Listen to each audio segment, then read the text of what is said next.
Eu estava falando com o pessoal aqui que das coisas que eu falei, vocês vão ver isso aparecer em alguns textos. Eu vou ter mais uma aula de Kelsen. Hoje eu não vou mais dar muito mais conteúdo, fazer mais uma revisão e falar mais algumas coisas a mais. Na próxima aula eu vou tentar pontuar isso em alguns textos, mas vocês vão ver que alguns dos textos que estão, sobretudo no que é a justiça, tem muita relação com aquilo que eu falei. E tendo um panorama geral do que ele está fazendo e por que ele é crítico a determinados tipos de projetos, tanto do justnaturalismo quanto de uma subjetivação do direito como ato de vontade, você vai ver em vários textos. Por exemplo, ele tem um texto que chama Causalidade e Retribuição. Ele vai explicar as noções de causalidade que eu falei aqui, vai falar sobre causalidade e imputação, vai falar sobre a noção de imputabilidade, que é central, que eu vou falar agora. Por que a lei deve ser obedecida? Ele vai falar sobre relação entre direito e Estado, teoria pura do direito, jurisprudência analítica, direito, Estado e justiça. Esses termos que eu falei vão aparecer. Tem um sobre juízo de valor na ciência do direito. Ele vai falar onde o que acontece. Justiça platônica, doutrina do direito natural perante o Tribunal da Ciência. Ele vai fazer as críticas ao justnaturalismo, mostrar quais são os problemas que ele encontra. Então, por exemplo, você vai ver nessas críticas ao justnaturalismo ele mostrando como esse tipo de cognição especial de um certo ideal de justiça que condicione toda a norma jurídica é algo que para ele é um projeto impossível, impraticável e problemático, fadado a dar errado. Do mesmo jeito, quando ele for falar sobre direito, Estado e justiça na teoria pura, ele vai mostrar como você não pode transformar o direito num ato de vontade do Estado, mas ele vai falar que o próprio Estado é constituído pelo direito. Se vocês abrirem as primeiras páginas da teoria pura, vocês verem aquelas afirmações estranhíssimas do tipo: o ato jurídico que constitui um outro ato jurídico é ele mesmo constituído por um ato jurídico, alguma coisa assim. Então, não sei se é exatamente isso, mas a ideia é essa. Assim, o ato constituidor do direito é a própria normatividade, que tem um caráter próprio. Não é a vontade de um Estado, não é um direito moral, qualquer coisa assim. Então, a ideia desse panorama geral é conseguir dar elementos para vocês. Se vocês quiserem ler o texto, vocês têm algum lugar onde colocar o pé, o que está tentando acontecer ali. Obviamente que na teoria pura, quando vocês abrirem, vão ter uma série de distinções entre dinâmica, estática, noções tradicionais. Todo mundo escuta o que é hierarquia normativa, como é que elas funcionam, eficácia, validez. Todas essas coisas são importantes e aparecem na sequência. A gente escuta falar de pirâmide normativa durante todo o curso de Direito.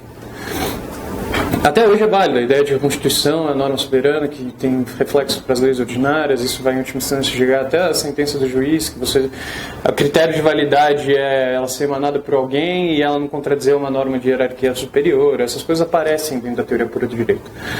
Mas a ideia do porquê ele estabelece e começa a descrever esse conjunto de relações puramente formais, em um certo sentido, entre normas, e quais são as relações que constituem um certo tipo de ordenamento jurídico, é tentar fundar o que é um certo tipo de teoria do direito e mostrar como essa investigação tem que ser feita. E para conseguir fundar essa teoria, ele distingue ela de vários outros enfoques de análise sobre o direito. Então, teoria pura do direito, puro aí, é eliminar tanto reflexões de ordem moral de uma ciência jurídica, como de ordem sociológico, psicológico, histórica geral. Isso não quer dizer que ele elimina esses tipos de investigação.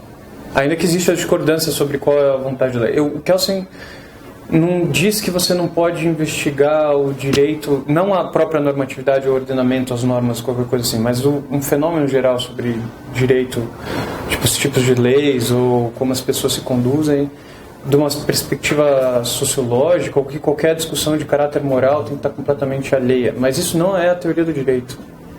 Isso é discussão moral, isso é discussão sociológica, discussão psicológica. A teoria do direito quer dizer, diz respeito a uma coisa específica, um tipo de objeto específico que é tratado de uma maneira específica. Esse é o ponto central dele. E é isso que para ele você tem que aprender na faculdade de Direito se você quer ser um cientista do direito, um jurista. A jurisprudência, que é como chama a ciência do direito no resto do mundo, se reduz a um tipo de análise que é a que ele descreve na teoria pura do direito, ainda que outros enfoques investigativos sejam possíveis. É óbvio que existem conflitos. Não é que ele está falando, isso aqui é a teoria pura e tem a investigação sociológica. Não, ele vai duvidar radicalmente de qualquer teoria que impute a direito a um ato de vontade de uma comunidade ou de qualquer outra coisa. Mas isso não impede outros viés de investigação do direito. Mas pressuposições sobre fontes e origem da norma, o fato normativo, aí tem que ser exatamente como ele prescreve, entendeu? Então, a gente tem essa ideia de que quando o positivismo jurídico estabelece e limita rigorosamente qual é o objeto e os limites de uma investigação da ciência do direito, ele está obrigando ou conduzindo a uma postura não crítica ou não reflexiva sobre o próprio ordenamento jurídico posto. Isso não é necessariamente assim. O Kelsen entende que podem ter ordens normativas que sejam piores ou melhores, segundo convicções dele próprio. Assim. Então, o ordenamento jurídico do apartheid, por exemplo, tinha um monte de normas que eram horríveis, mas isso não torna ele menos direito.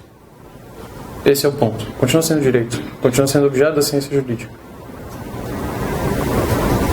Não é porque é injusto ou contrário a alguns valores universalmente ou geralmente aceitos que deixa de ser norma, que deixa de ser direito, que deixa de satisfazer alguns critérios relevantes. E o Kelsen não é o único a falar isso. Por exemplo, nos Estados Unidos você vai ter o Hart, que vai falar coisas parecidas com o Kelsen, vai ter uma outra teoria da normatividade, mas a base geral do que ele vai descrever é exatamente isso. Joseph Russ é outro cara relevante hoje em dia que vai falar sobre essas coisas. O Kelsen foi juiz nos Estados Unidos, para quem não sabe, depois que ele saiu de Viena. Diga. Professor, nesse caso aí, por exemplo, você não consegue legitimar no Estado uma política do marxismo, por exemplo, que constitucionalmente está previsto no ordenamento e seguiu... Não, então, assim, eu entendo o que você está falando. O nazismo é um problema geral para quem admite um certo tipo de não cognitivismo moral. Ou seja, se você não tem juízos morais que possam determinar quais tipos de ordenamento podem ser constituídos ou não, o que determina? Eu entendo isso. Isso é um problema sério que coloca... O Alexis tem uma coletânea sobre isso que chama O Ponto de Vista da Injustiça, que é uma resposta ao Kelsen, por exemplo. E de fato traz problemas assim, mas o Kelsen, durante, por exemplo, o governo nazista, era quem defendia a Constituição de Weimar contra alterações arbitrárias pelo governo nacional-socialista. Assim. O Kelsen, por incrível do que se pareça, ele fez parte de um dos projetos... Isso é mais uma autobiográfica para aliviar um pouco o clima, mas os projetos de esquerda... Eu não vou falar aqui minha orientação política sobre nada, então sou neutro, mas existiu durante o entreguerras na Áustria algo que se chamou de austro-marxismo, que é um fenômeno que não é bem o marxismo que teve na Alemanha, não é uma vertente mais radical, mas que é uma versão de uma certa social-democracia, que era o Partido Social-Democrata Austríaco, que se deu só em Viena. Eles não conseguiram ganhar as eleições federais, assim. E que quem comandava era um cara que chamava Otto Bauer. E foi um programa que teve uma preocupação de expansão de conhecimentos científicos e divulgações em geral. Então você tinha aulas públicas, por exemplo, Ernst Mach, essas coisas. Programas de educação artística da Secession, entre outras coisas. Foi um experimento com casas e a população determinava como as casas iam ser construídas e participava ativamente de como a arquitetura da sociedade ia ser constituída. Esses caras tiveram muito diálogo com o pessoal da Bauhaus, por exemplo, na tradição arquitetônica. E que foi um programa socialista que deu certo até a reviravolta do Dreyfus, eu acho que esqueci. Dreyfus, eu acho. Posso estar errando o nome do cara.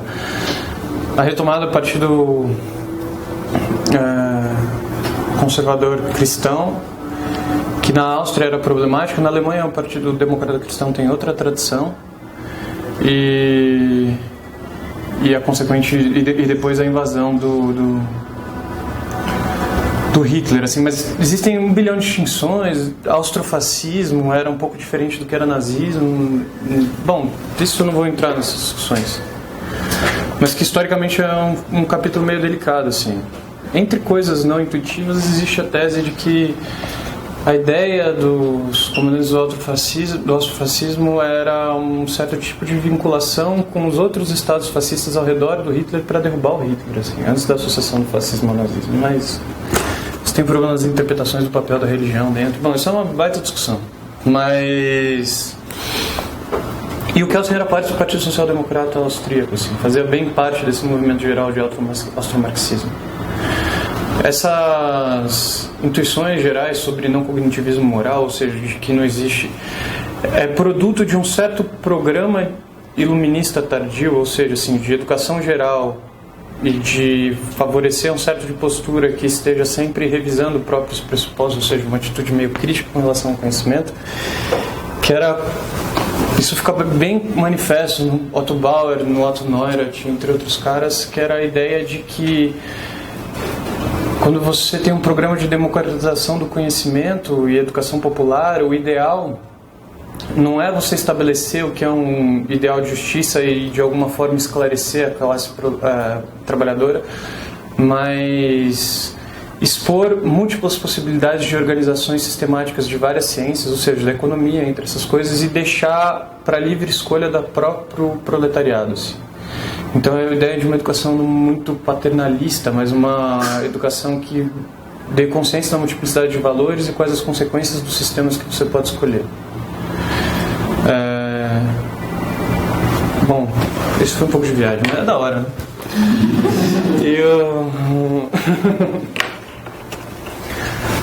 A gente chama de iluminismo tardio e depois ficou conhecido como os modernos de Viena. Esse tipo de cultura popular vienense. O Kelsen era bastante vinculado a esse tipo de coisa, assim como o Hart era adepto de uma certa tradição de liberalismo no sentido americano do termo, que é um pouco diferente do que a gente entende por liberalismo hoje aqui, mas que também era um certo tipo de social-democrata, assim. Então essa ideia de que positivismo... Bom, mas tudo bem, só falou isso por causa do nazismo, mas existe esse tipo de problema, mas de novo, eles não negam a possibilidade de avaliar a racionalidade de argumentos do tipo do nazismo, assim. E o ponto central é que, do ponto de vista jurídico-científico, ou científico em geral, o fato do ordenamento dos nazistas ser moralmente uma aberração não faz dele menos direito. Continua sendo direito. É um sistema válido de normas. Mas o senso comum significa... Não, pode ser outro problema. Mas isso que é o ponto. Isso não elimina discussões do caráter moral ou rejeitável de determinadas circunstâncias. É uma investigação sobre qual é o estatuto da norma. É direito. Válido do jeito que tá. Mas, de novo, a investigação científica sobre a teoria da norma, o que o Kelsen propõe, ela não precisa fazer juízos de valor moral sobre condicionantes do direito. Eu posso descrever cientificamente o sistema nazista, ainda que eu ache ele condenável. Mas isso é um problema de outra ordem, não é um problema do cientista jurídico. Isso não quer dizer que o cientista jurídico não pode se manifestar contrariamente ao tipo de ordenamento posto.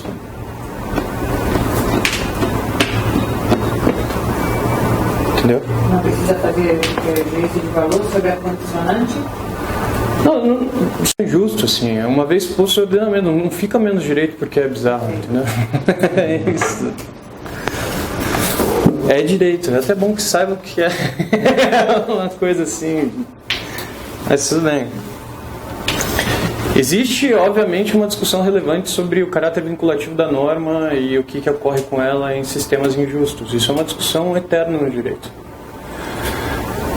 Mas uma contra-resposta relevante que eu poderia te dar é, se você condicionar o direito à moral, você está abrindo espaço para uma certa limitação dos ordenamentos possíveis ou está abrindo espaço para um outro tipo de arbitrariedade?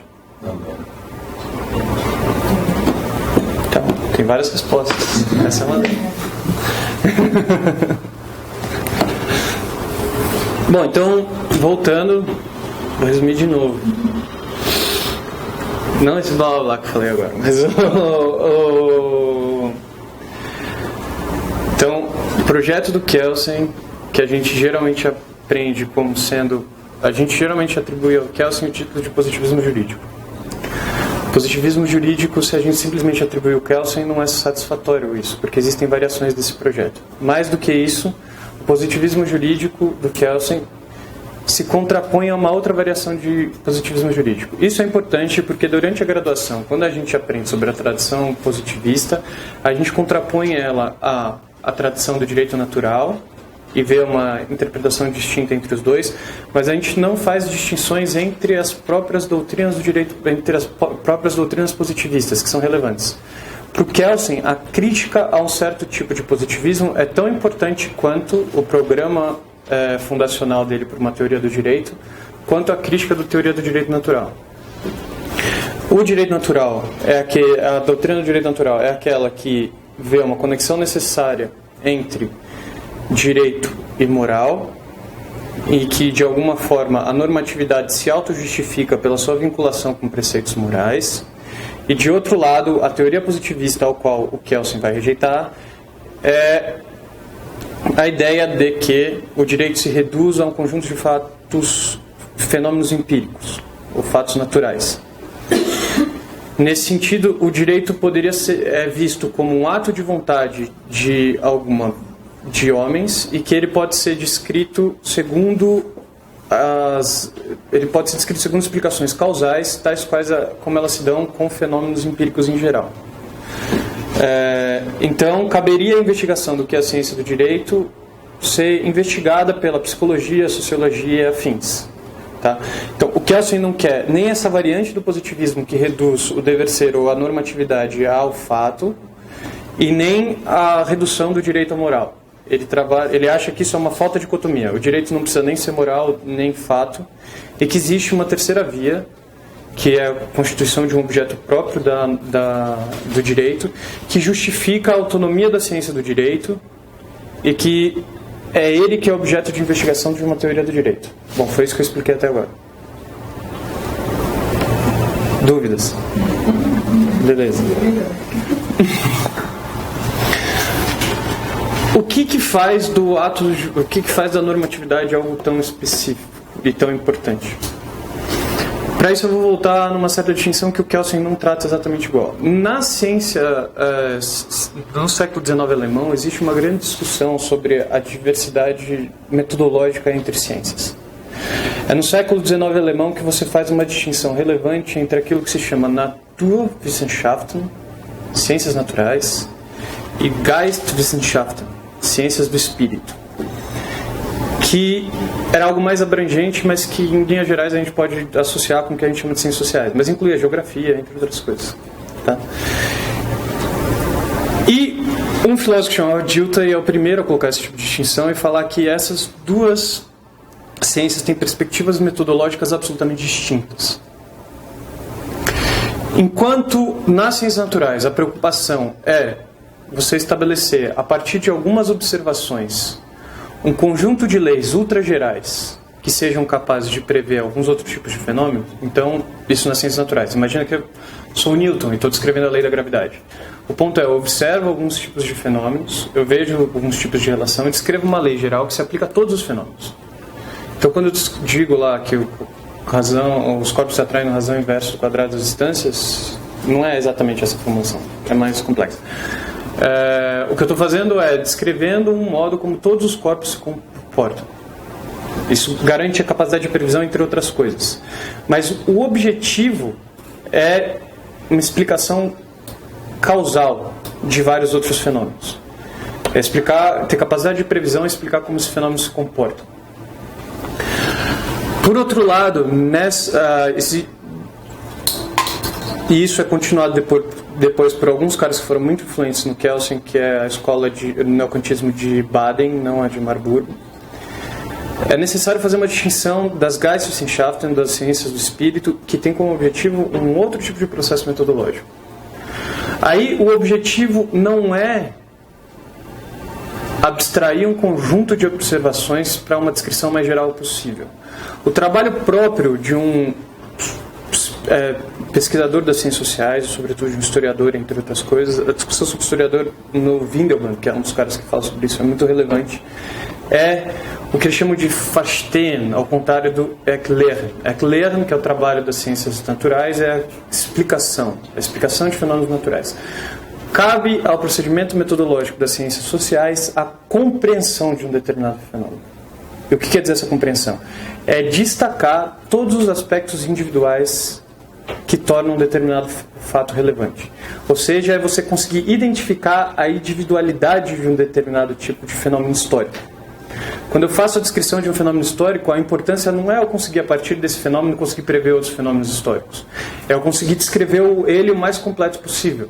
Isso pressupõe um tipo de procedimento, que agora está em moda falar sobre isso, que é algo que eles chamam de empatia. Ou seja, se colocar na posição de alguém que se encontra em um determinado tipo de contexto histórico e tentar constituir o conjunto de pressupostos que constituem uma dada situação histórica.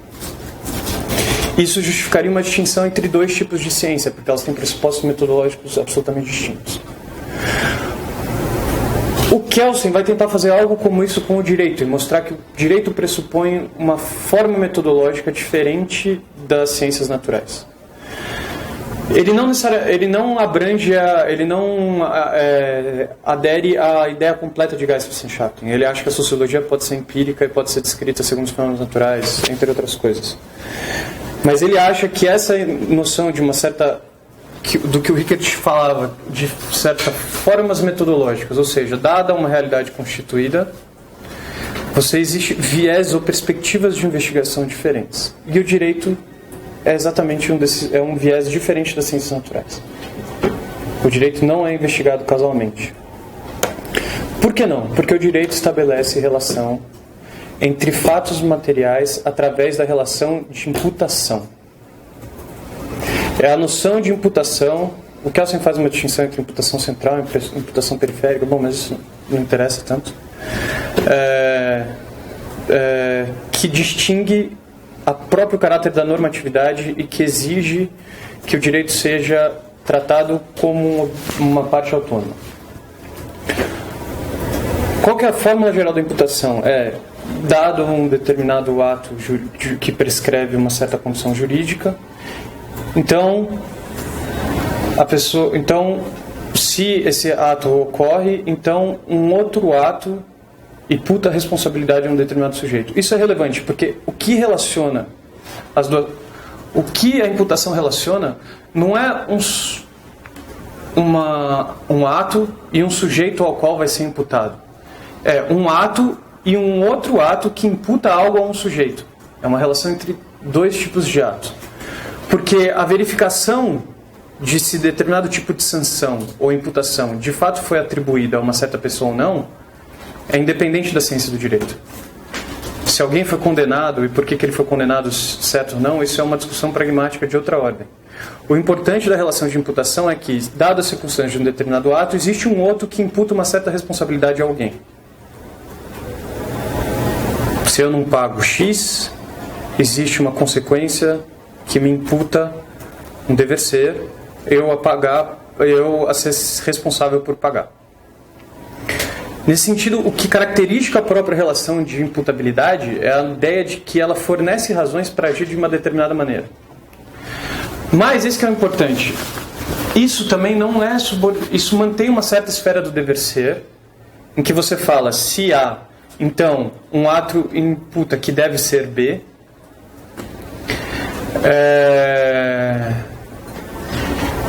isso elimina a possibilidade de redução do direito ao fato, porque a relação de imputabilidade não é a mesma que a relação de causalidade, ainda que elas possam ser comparadas, e o Kelsen faz isso.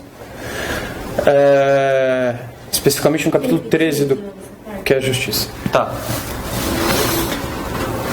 Eu tinha uma formulação boa aqui, meu computador acabou a bateria aqui, mas a ideia da formulação é: existe uma certa condição jurídica que, quando satisfeita, então existe um ato que me imputa a responsabilidade X. Esse tipo de relação é uma relação de deve ser, ou seja, devo ser responsabilizado por um determinado ato e, segundo isso, isso me oferece razões para agir de determinada maneira. Só que essas razões são inteiramente colocadas no âmbito estritamente normativo. Não é como no direito natural, em que o dever ser, o meu dever de obedecer à lei, se equipara ao mundo do dever ser, porque ele é moralmente fundamentado. Não, o meu dever se fundamenta na imputabilidade de uma responsabilidade. que é prescrita pelo próprio direito. Tá? Então, isso é um tipo de solução que o Kelsen dá para afirmar que a ciência jurídica e o cientista jurídico investiga um conjunto de atos que se relacionam pela relação de imputação, e o trabalho da ciência jurídica é investigar as múltiplas relações de imputação e as consequências dela. Então, o que cabe ao cientista jurídico? Descrever as várias sanções e condições entre as leis, como elas se interrelacionam, como uma lei se relaciona com a outra, e esses vários fenômenos vinculados pela relação de imputação. Isso garante um certo tipo de separação metodológica entre Naturwissenschaften, as ciências naturais que se preocupam com a explicação causal de fenômenos, e Geisteswissenschaften, que no caso do Kelsen se reduz ao direito. Ou seja, existe um viés metodológico de investigação de alguns fenômenos que diz respeito a um certo dever ser. E daí você tem uma distinção radical entre aquilo que a gente chama Sein, Ser e Sollen, dever, que é em alemão também.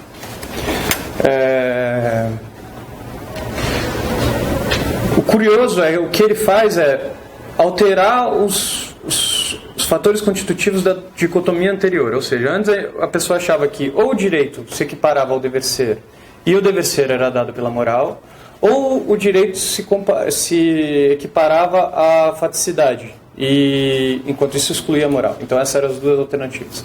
O que o Kelsen fala é: existe um âmbito do direito que permanece dentro da esfera do dever ser, mas o que constitui esse dever é um fenômeno puramente empírico, que é o estabelecimento do direito.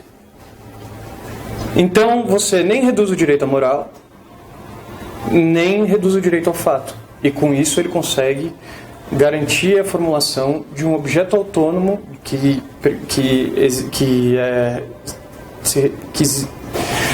se organiza segundo um tipo de relação própria e que cabe à investigação da ciência do direito. Vamos lá, dúvidas? Agora que eu expliquei qual é que é o objeto do negócio. O dever ser. O dever ser, então, eu não consigo desassociar o dever ser, que seria, sei lá, a perfeição, o ideal ficar longe da moral. Não, então, esse é o ponto.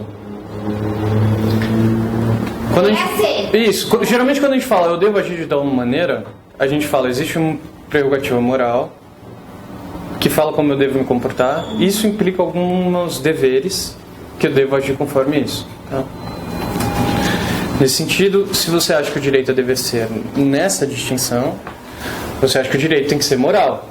Ou seja, é a moral que determina o que é dever ser, e os deveres que o direito me estabelece se fundamentam nessa moralidade.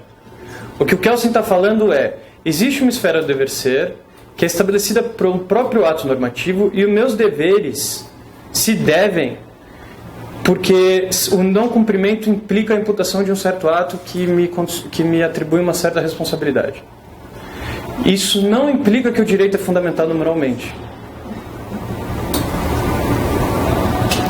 Mas a consequência prejudicativa é justamente por violar.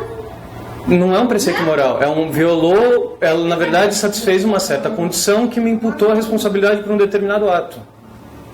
Não tem nenhum tipo de prerrogativa moral. Tem uma colega que é civilista e talvez o exemplo possível fácil de entender. Por exemplo, aquele que causa dano a terceiro tem a obrigação de indenizar. Isso. Então, não tem nada a ver com moral. Causa dano, a lei impõe uma sanção que é a lei, o ato normativo que constitui a norma, estabelece um certo tipo de condição que é satisfeita por um certo tipo de material, que quando ocorrido me imputa a responsabilidade por um outro ato jurídico. E o meu dever não se submete a condicionamento do meu dever à moral, mas a imputação de uma determinada consequência pelo próprio ordenamento. objetivo. Com isso, elimina qualquer fundamentação subjetiva do direito e arbitrária moralmente. Era esperto, vai, assume que é inteligente o rapazinho. Muito.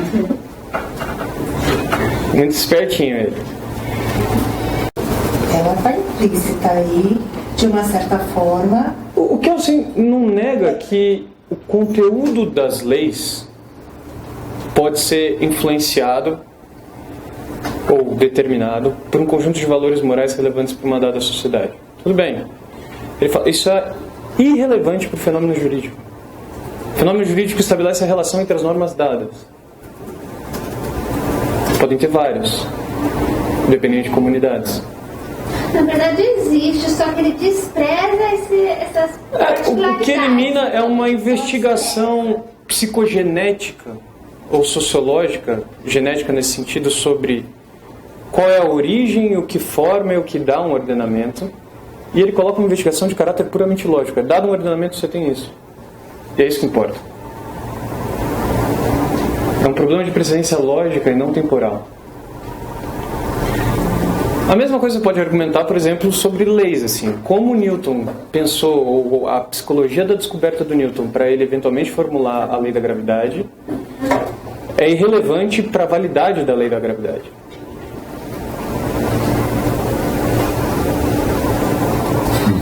Olha, eu não consigo. Sabe por quê? Quando veio a Constituição de 88, que nega a perspectiva, liberdade, censura não, justamente porque, historicamente, a gente problema de ditadura, ou seja, foi tudo moral. De novo, assim, né?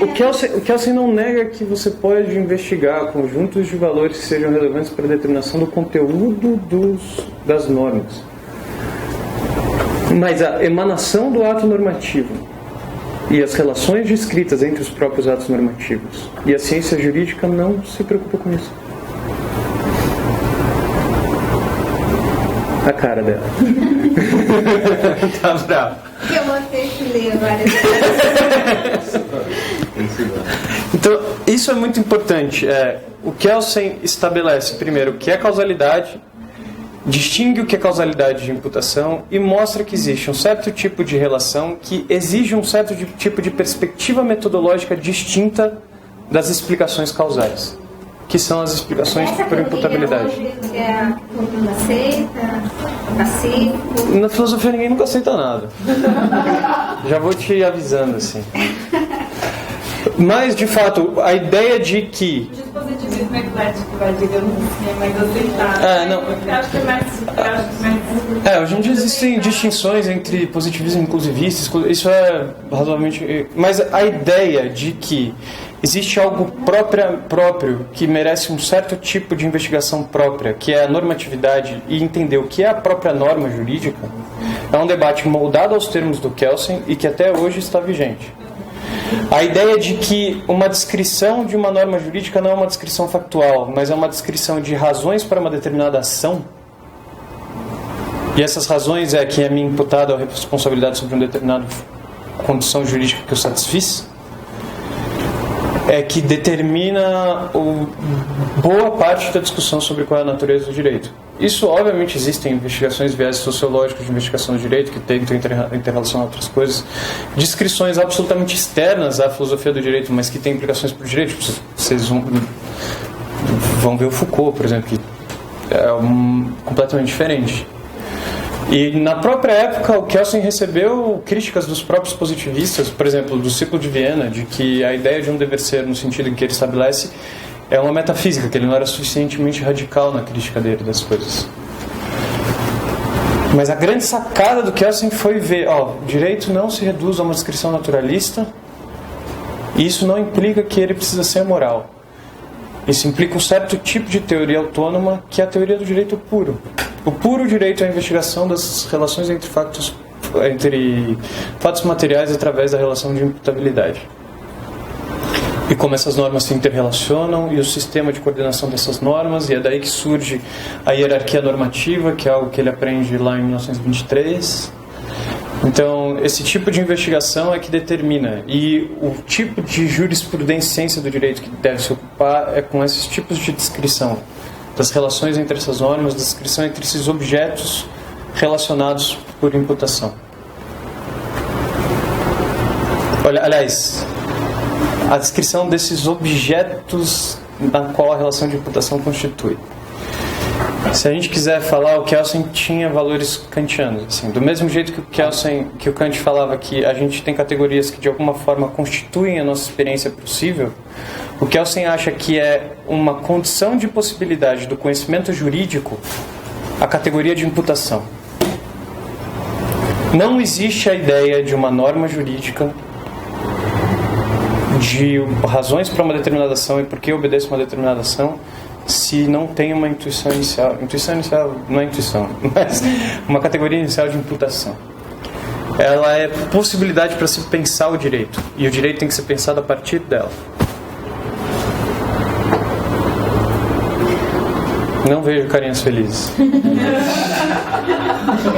Eu achei que vocês iam estourar fogos. Não descobrimos, agora é isso aqui. Direito sem imputação no vazio.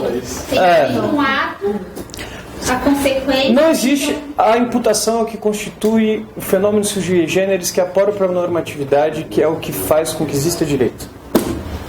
É condição de possibilidade de ordenamentos jurídicos que exista a norma. Ainda que, numa descrição total do direito, ele não se reduza só à norma, mas você tem que levar em consideração um sistema normativo complexo, que eu chamo de dinâmica. Mas o ponto é, tudo isso se dá porque existe um tipo de relação, categoria inicial, que é determinante para os fenômenos jurídicos, que é a imputação. Ou seja, a ideia de que, satisfeita uma certa condição por certo fato material, me é imputado a responsabilidade, através de um outro ato normativo, me é imputado a responsabilidade para uma determinada conduta. Isso aí é bastante plausível. Já está virando kelseniana. Fala em imputação no dever ser. Eu não estou voltando para as questões morais, para as questões sociais. O ponto dele é que essas razões para agir, elas não se fundamentam num preceito da moralidade. Não se fundamentam num preceito da moralidade. Se fundamentam no fato de que me é imputada uma determinada ação. Eu posso agir assim ou não. Mas existe uma consequência prevista em norma para um determinado tipo de conduta. Tanto de prêmios quanto de sanção. Não necessariamente. Por exemplo, se eu sou uma pessoa jurídica e eu participo da Lei Rouanet, eu faço incentivos a projetos culturais, eu posso ter isenções fiscais. Isso é um prêmio que a norma prevê.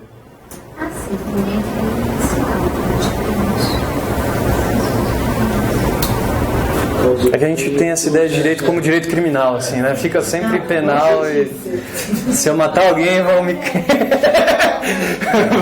prender, assim. A ideia de causa e efeito, mas se prevista na norma... Não é uma ideia de causa e efeito, né? Ele elimina a causalidade, o que se dá entre um consequente jurídico e entre um antecedente jurídico e um consequente jurídico não é uma relação causal. Eu faço algo e me dá outra. Não, é uma relação de imputação. Me é imputada uma responsabilidade sobre um determinado ato que eu fiz que implica determinadas sanções. E ele despreza questões morais e simplesmente. Sim, de novo, não é que ele despreze, que ele acha que questões morais sejam irrelevantes para a vida social do homem. Ou que elas não devam ser discutidas socialmente, que elas não sejam relevantes para a vida do homem. Isso não é ciência jurídica, esse é o ponto. E não é isso que constitui o direito.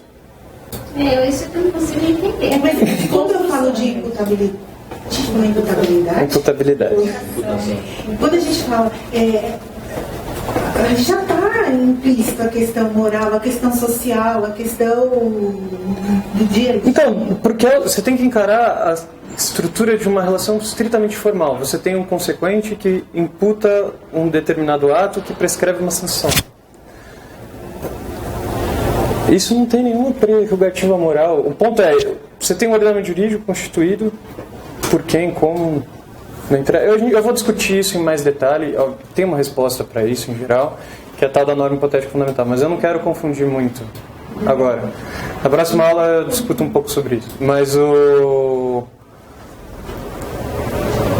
ponto é, existe esse tipo de relação, que é uma estrutura puramente formal, que é resultado de um fato empírico, ou seja, existem normas, elas são postas de um determinado jeito, ele está levando em consideração um fato, um ordenamento jurídico concreto de fatos que existem dentro dele, e essas normas são constituídas através da relação de imputabilidade.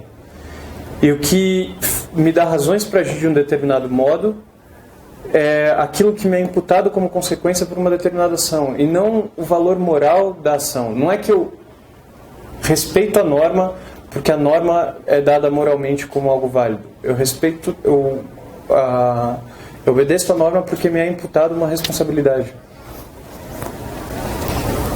Isso é constituído exclusivamente por atos normativos. Aquilo que descreve um ato normativo, que descreve a sanção de um ato normativo, é parte do conteúdo da própria norma, e a constituição do direito é própria do próprio direito. Ela tem um ato fundador, esse é o mais importante, que é a tal da norma hipotética fundamental, que é a que constitui a primeira norma da qual derivam-se as outras.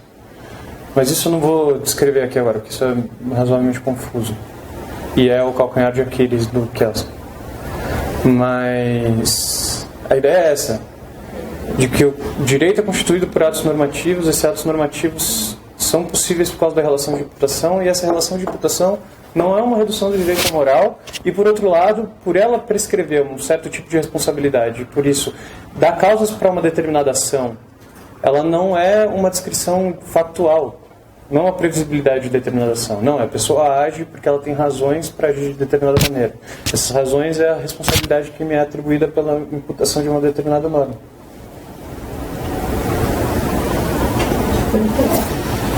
Faz sentido, né?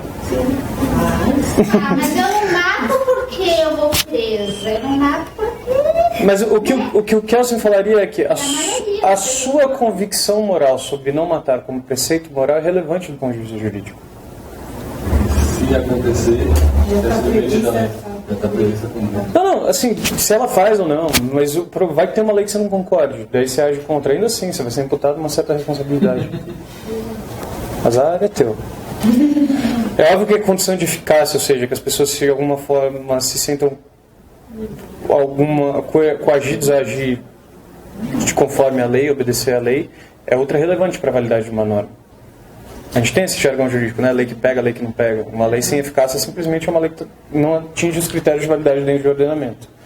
Mas critério de validade e eficácia, como uma norma pode ser estabelecida a partir de outras, é uma coisa que faz mais parte da constituição interna do sistema do Kelsen, ou seja, da descrição do que ele faz a partir dessa intuição geral, da problema que ele tenta abordar, e que eu vou falar mais propriamente na próxima aula, do que agora. Assim.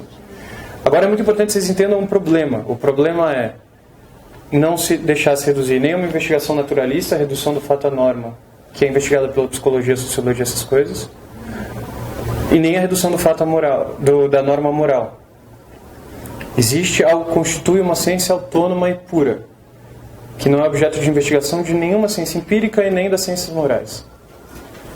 Isso se justifica pela própria normatividade e a possibilidade da normatividade é a relação de imputação. Se vocês entenderem bem isso, vocês respondem qualquer questão sobre Kelsen. A não ser que seja uma questão técnica sobre, sei lá, dinâmica, essas coisas, mas se vocês entenderam isso, vocês conseguem entender qualquer coisa do Kelsen. Porque daí está entendido porque ele constitui, porque ele tem um vocabulário tão estranho, sempre fica falando sobre um ato normativo que constitui outro, essas coisas. Porque o problema central é esse, é de subjetivar o direito, tanto da perspectiva moral quanto da perspectiva psicológica. É evitar um reducionismo psicologista, reduzir o direito à psicologia, e evitar um reducionismo moral do direito. Psicologista é os fatos naturalistas? Psicologista é uma redução da ciência jurídica à psicologia. Psicologista é um termo muito comum no século XIX que designa várias coisas. Existe algo que a gente chama de psicologista na lógica, que é a tentativa... Por exemplo, existe a ideia de que a lógica são leis dos pensamentos. Quem investiga o pensamento é a psicologia. Então, em última instância, a fundamentação da lógica tem que ser dada na psicologia, o que a gente chama de psicologismo lógico. É uma tentativa de fundamentação empírica da lógica a partir da psicologia, que é um projeto rejeitado. Existe psicologismo nas ciências sociais. Achar que relações sociais se dão por atos de vontade, que cabe investigar esses atos de vontade à psicologia. Então você reduz toda a sociologia a uma investigação psicológica primária. O que funda a sociologia é uma psicologia. Isso chama psicologismo sociológico. No direito, o psicologismo é você atribuir o direito como um ato de vontade a alguém que investiga a estrutura e as relações de causa e efeitos segundo a qual se dão esses atos de vontade. É a psicologia, logo você tem psicologismo jurídico. O Kelsen quer evitar isso. Você pode ter sociologismo jurídico também.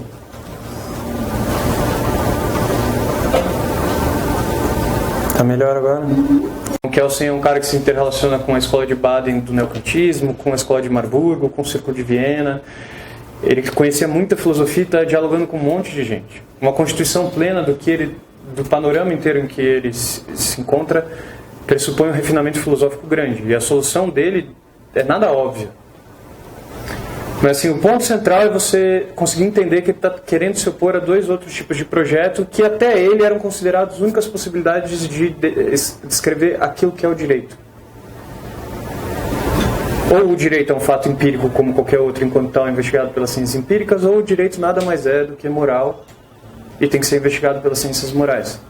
E ele está querendo mostrar que não é nenhum nem outro. E não é nenhum nem outro porque a normatividade é um fenômeno sui generis cuja a categoria de imputação é constitutiva. Então, e é isso que vai guiar a formação de uma teoria pura do direito. O puro na teoria do direito é justamente esse tipo de limpeza dos dois âmbitos, tanto de uma descrição meramente factual quanto uma descrição moral do direito. E a perspectiva central disso é, além de garantir cientificidade do objeto do direito, ou seja, você tem um tipo de descrição que ela é não relativa a valores ou a vontades subjetivas, quanto evitar arbítrio do ponto de vista político, tanto com uma descrição arbitrária de justiça, quanto por uma vontade soberana arbitrária também. Mas não deu certo, né? Porque, como você mesmo disse, lá Carl Schmitt. O Hitler, né? Tudo legal, legítimo. Então, a ideia de que a noção do ordenamento jurídico... Então, o ponto é, a ideia de que, no momento de constituição do Estado Nacional Socialista, as regras que foram colocadas eram legítimas é discutível. A Constituição alemã até aquela hora não permitia a consolidação dos tipos de lei. Então, de alguma forma, ela violou a hierarquia e a estrutura normativa que era vigente. Tá. Isso é uma discussão. A outra discussão é que o fato do nazismo ter sido nazismo e ter tido um ordenamento jurídico não torna o ordenamento jurídico do nazismo menos direito. E não é a teoria pura do direito que descreve as relações essas normas que impede que as pessoas se engajem contra o direito ou se engajem contra o Estado ou qualquer outra coisa assim. Discussões morais, sociais, todas as discussões continuam sendo relevantes para a vida social. Elas não fazem parte da ciência jurídica. Isso não quer dizer também que os juristas, enquanto pessoas individuais, não possam se engajar em discussões políticas ou em projetos morais relevantes. Não sei se julgar uma causa sem se afastando completamente. Só não faz isso dentro das... Então, uma outra discussão é se existe uma descrição plenamente pura, sem pressupor valores morais. Isso não tem importância, porque assim, é óbvio, mas pode existir. Mas existem múltiplas descrições, é por isso que existem vários juristas descrevendo o que acontece. Inclusive, descrever os âmbitos de possibilidade de interpretação de uma norma, que sempre vai ter mais de uma interpretação possível, ele tem consciência de tudo isso. Não é assim tão fácil criticar o que ele está falando. Ele falaria, você tem razão em algumas coisas que você está falando, mas isso não quer dizer que direito é moral. Ele não negaria a relevância de nenhuma das questões que você levantou. Agora, eu acho que eu consegui entender melhor a questão da jurisprudência que o senhor falou aí, e até mesmo as sentenças em si. Que elas são fechadas, elas são, na verdade, é colocado ali o tipo penal, enfim, é uma sentença em que não se dá margem a se falar de uma questão moral, a sociedade, hoje não. Porque você achava isso... É o fato em si. Ainda que ele ache que o ato da sentença mesmo, a eficácia dela, estivesse fora da ciência jurídica, tipo, a sentença é norma, enquanto tal ela tem que estar dentro da hierarquia normativa. O processo decisório do juiz e o que ele pensa quando ele está descrevendo, que você fala, isso não faz parte da ciência do direito. Mas se uma interpretação é legítima ou não dentro de uma sentença, é objeto da ciência do direito. E é por isso que você tem limitações, aquilo que o direito... Imagina se cada direito, tipo, a ideia, por exemplo, recente de que a gente promove e acha venerável um certo tipo de ativismo judiciário. O que o Kelsen falaria, você acha bom enquanto há uma certa concordância entre o ativismo dos valores que o juiz defende e aquele que você defende. Porque se for divergente, dá problema. O outro importante é a limitação pelo sistema jurídico das relações de eficácia e validez que tornam uma determinada sentença legítima do ponto de vista da ciência do direito. Faz total sentido. Eu também acho. Bom, né? Mas é óbvio que tem críticas, várias. Até porque, por exemplo, no caso da sentença, ele tem que dar a motivação da sentença. Sim. Até para que a outra parte Sim, possa... eu entendo que é uma ideia meio restritiva, muito contra-intuitiva. Por exemplo, no Brasil, um juiz em primeira instância... Fala dele, parece que está prestando e a gente se descabelou. Assim, uma das minhas tarefas, tipo, enquanto exposição de um determinado filósofo, é tentar deixar críticas para depois. Primeiro vocês entendem e eu tenho que tornar a visão dele mais plausível possível. Óbvio que tem problemas. E tem problemas que o Kelsen não vai conseguir resolver. Mas assim, não é tão fácil refutar o Kelsen. E você tem que entender o projeto dele. Intuitivamente tem coisas muito importantes que ele está pensando nisso.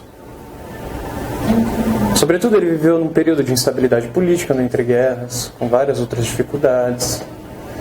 Então, é óbvio que se você quiser explicações sociológicas também, você pode dar do porquê o Kelsen queria o que ele queria fazer.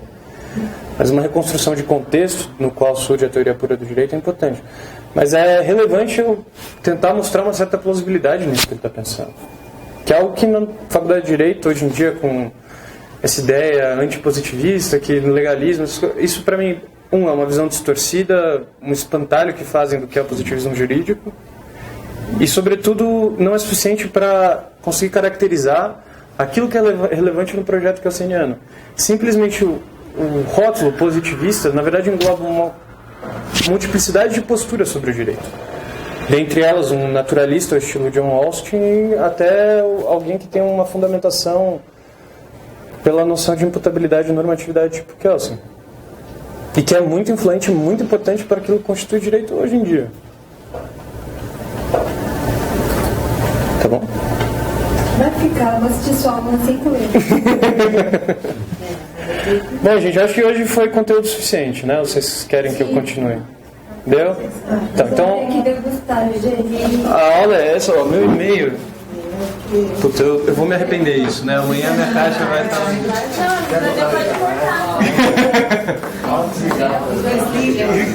A gente desliga No começo ele disse que ia deixar o e-mail também. Pode deixar.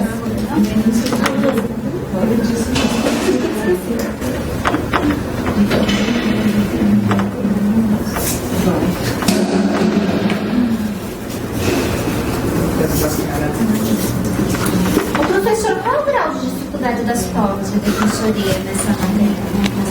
Menor que a aula. É? Mas isso é importante que seja. Mas é melhor que a aula. Não é tão complexo assim. Não, mas se vocês quiserem, quando tiver uma prova, a gente pode fazer uma aula de tipo testes, assim, ver correção. Tem muita questão errada de filosofia aqui. Uma das alternativas é boa.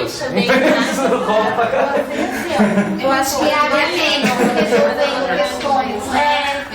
Mas, por exemplo, na prova da Defensoria de São Paulo, quem faz a prova é o Márcio Fonseca, foi meu professor.